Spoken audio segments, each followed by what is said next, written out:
లెంటులో 32వ రోజు గురువారము. యోహాను సువార్త 19వ అధ్యాయము 1 నుండి 16 వచనాల వరకును.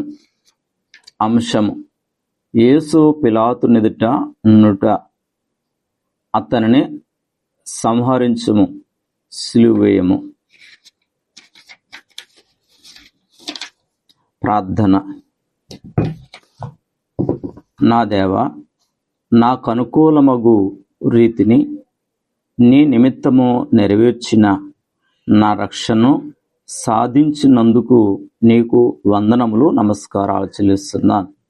నీ మార్గమును నాకు మేలుకరములని నాకు నేర్పింపుము.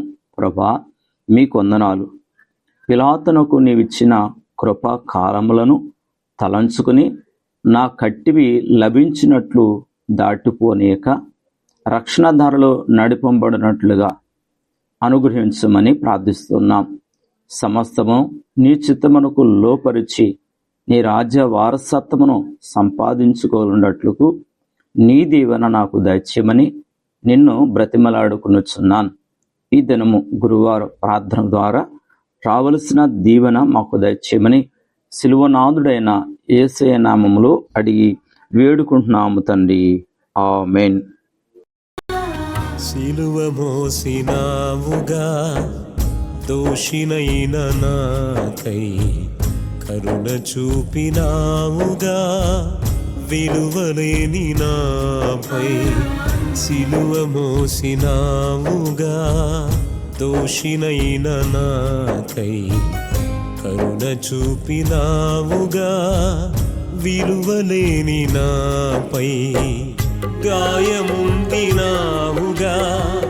మనసులేని వానికై, గాయముందినావుగా మనసులేని వానికై. రక్తముతో కలంకము కడిగి మరణపు శాపము విరిచావయ్యా. సిలువ మోసినావుగా, దోషినైన నాకై